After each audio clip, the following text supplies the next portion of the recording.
Good afternoon, Year 8s. Today I'm going to be showing you how to make apple turnovers. Thank you. Okay, I do have a class with me at the moment, which is my Year 8s. They'll be asking questions when it is correct to ask a question. I'll answer their questions for you. So I'll be addressing you as well as the camera, okay? Please follow my instructions, write down the ingredients and write down the method as well on how I am cooking, okay? And any major questions we'll ask at the end of the session, all right?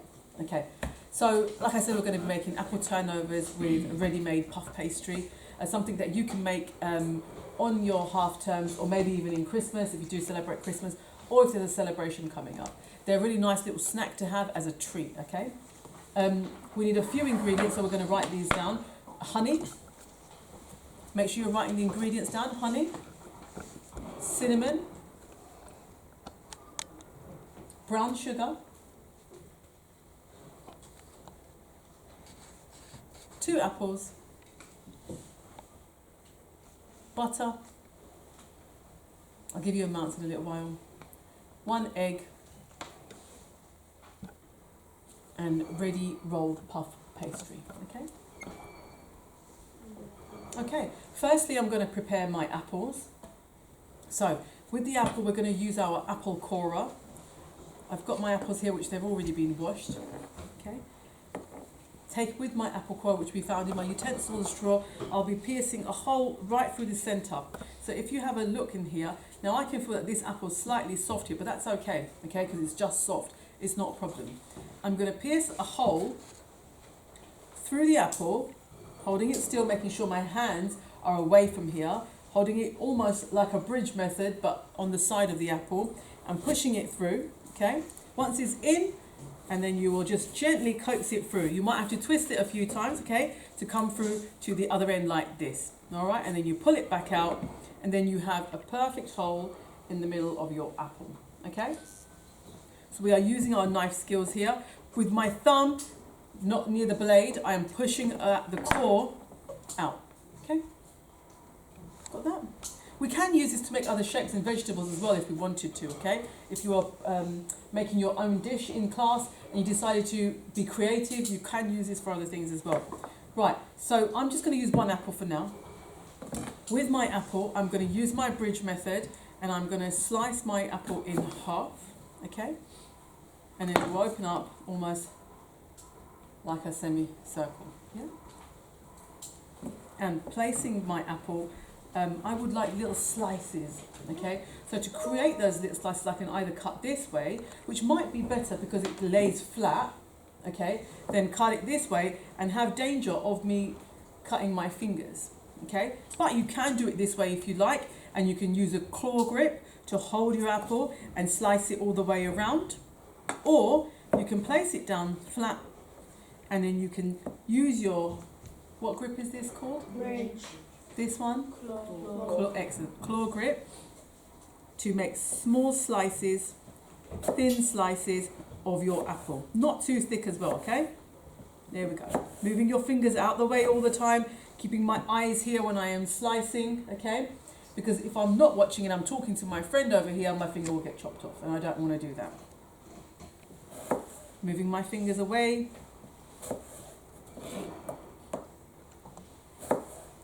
Taking my time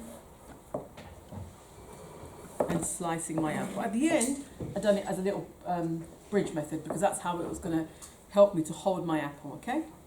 And I'm going to try this one slightly different in case you want to do that. So holding it at an angle, I'm going to slice, moving my apple around and moving my fingers back. This can get a little bit tricky, making sure you're holding your apple correctly. Oh, and that's what can happen, okay? And then I have to make sure that I'm doing it like this. Now, slicing in between as well with my bridge method, making sure my fingers are out the way. Now let's have a little vote here. Who thought option 1, the way I was slicing, was easier? Excellent. And who thought option 2 was easier? Okay. I would say let's go for the majority. Slice number 1 was better. Having the apple straight down, okay? so then we can have some control over that, so we're not putting ourselves in danger that we don't need to be in, especially with our fingers, because we need our fingers, okay? Now, my apple is prepared. I will put this into my brown bin because we are recycling all the time, okay? So we're going to place this into our brown bin. In a moment, I'll do that. I'm going to put these two over here because I may use them in a moment. Just moving that out of the way. Okay, now I'm going to wipe my knife, so I'm holding it down. Okay, I'm placing it here. Now what I will be doing is I'll be bringing over my tray. Okay, I've got a baking tray here, and I've got some parchment paper on here, which is called greaseproof paper as well. Now this step is really quite simple. Okay, all I will be doing is we'll be taking some honey in my tube. Okay, and I will be I'm going to make 4 apple turnovers in here. Okay, so 1, 2, 3, and 4.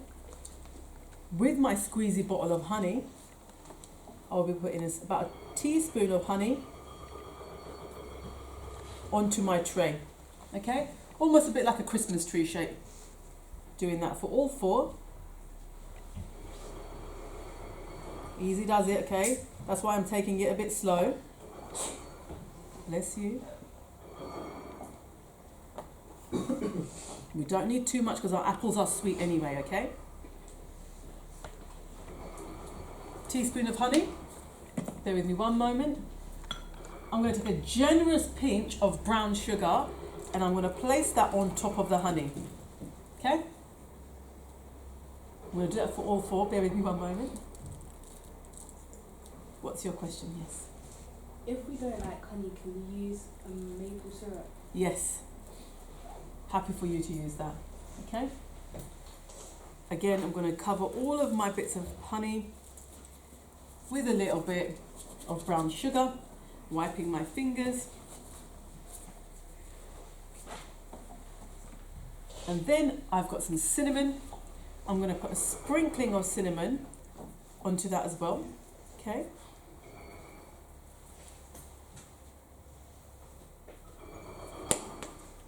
Now, I need to use some butter. So what chopping board do you think I need to use when I will be cutting my butter up? Yes, Val. Is it dairy product? Excellent, well done. So dairy products, I'm going to go over and I'm going to be taking my white chopping board, opening my pack of butter, and you'll see how much you'll actually use. You don't need to bring a whole amount of butter in, okay? Okay, now a really thin slice, probably about 2 or 3 millimeters, okay, big, and I'm going to cut this into 4. Taking 1 piece of butter and placing it onto the honey, the sugar and the cinnamon.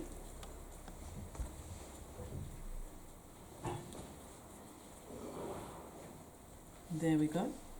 Okay, now that's all I need with the butter. Moving this chopping board to the side here and bringing my apples over. Right, now taking about maybe 3 or 4 slices depending on how big they are, okay, and I'm going to layer them on top of all of those ingredients. Let's go with 4, okay?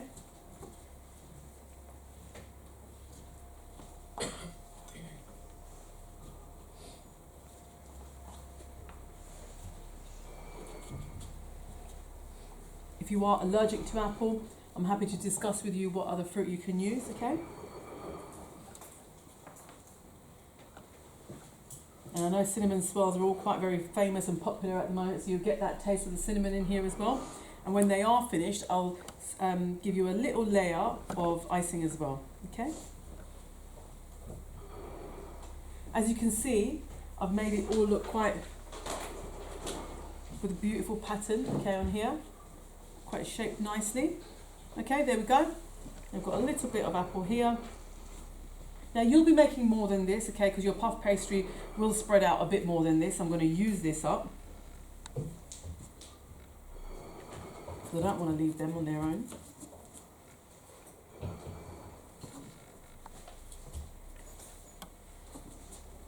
There we go. Last one can go here. Now, moving this to the side, okay, I need to bring my puff pastry. Now this is a ready roll puff pastry. I bought mine from Sainsbury's. You can find them in Aldi, Tesco's, Sainsbury's, anywhere you actually look, you can probably find this, okay?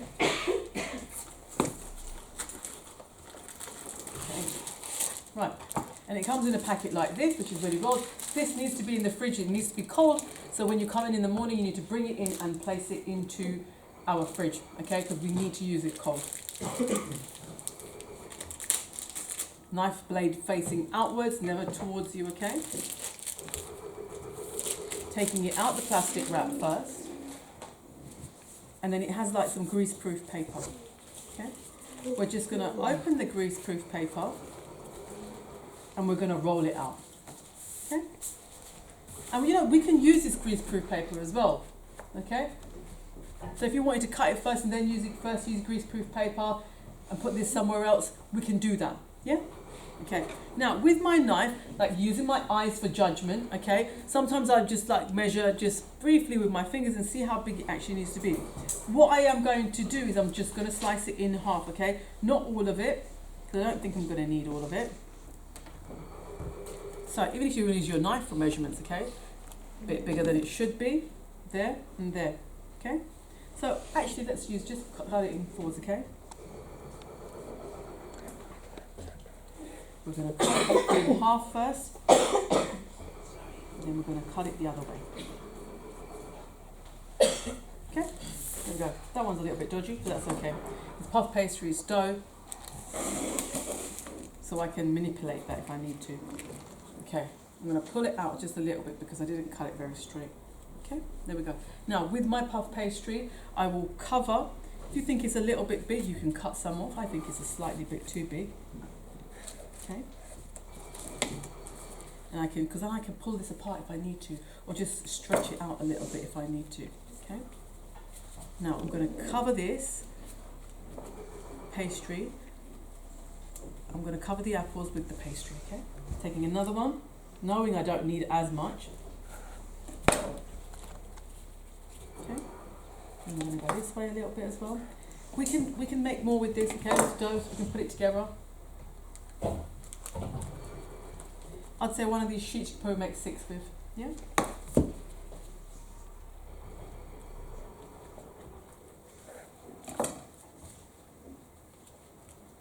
Taking the other one, covering it there. Taking the last one, and I'm covering it here as well. Now, what I'm doing is I'm just pressing it down ever so slightly. What it's going to do is going to cook underneath, okay? And it will stick to the pastry, yeah? The apple will start caramelizing in the oven. If you wanted to make it a little bit prettier, what I would suggest is take a fork and press down on the edges, just ever so slightly. So when it comes out, it'll have that nice shape on it.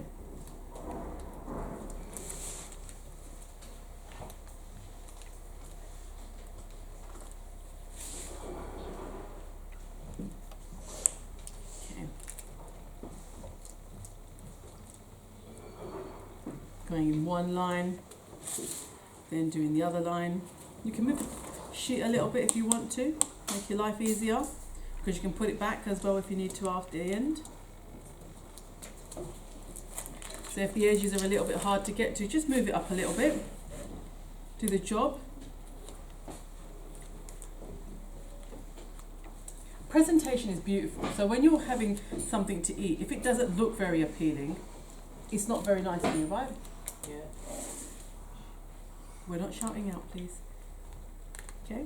We're always looking, especially when we're presenting food to other people, for it to look nice as well. Okay? And that's called appetizing. So you think, oh yeah, I would like to try that. That looks good.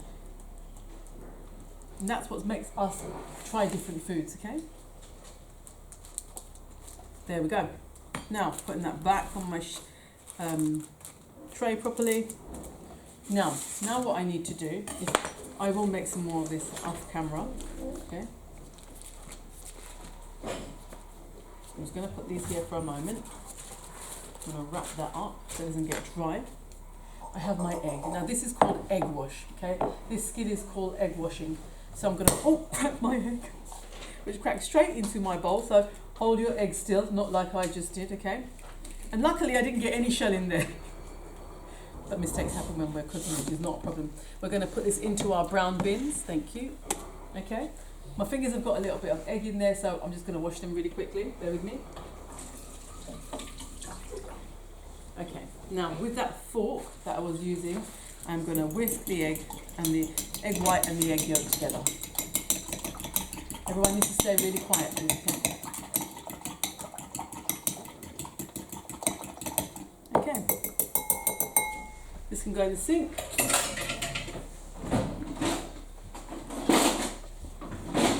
Now, a merit for anyone who, do not shout out please, a merit for anyone who can get the name of this correct. Yes. I'm going to say brusher. Nearly. Spreader. Nearly. Yes. Isn't it some? Okay. Yes. Nice watch. Okay. This is called a. Anyone else want to give it a Splotcher. go? No shouting out. We're not shouting out. Yes. It's a butter spreader. This is called a. Grease. Well, it does grease things, yeah. But this is called a pastry brush. Okay, this is called a pastry brush. With our pastry brush, we're going to take some egg wash on here, and we are just going to brush that on. Now this gives us colour as well, beautiful colour on our pastries, okay? Not too much, we're not soaking it through, we're just putting a little bit, okay?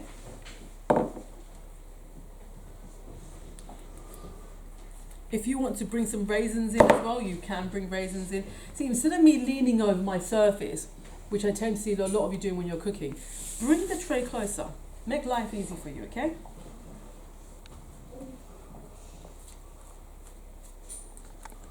Brushing it all over. You get that gorgeous golden colour all over your pastry when they're ready. When they are ready, I'll show you what they look like as well, okay?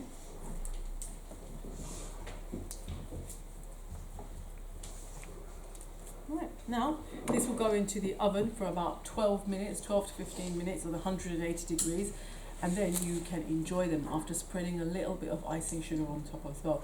You can use powdered icing sugar, or you can mix it with a little bit of lemon juice or water, and then present it beautifully like that as well, and maybe sprinkle some raisins or put the raisins inside, whichever way you want to do it, okay? Thank you for watching. Look forward to cooking with you.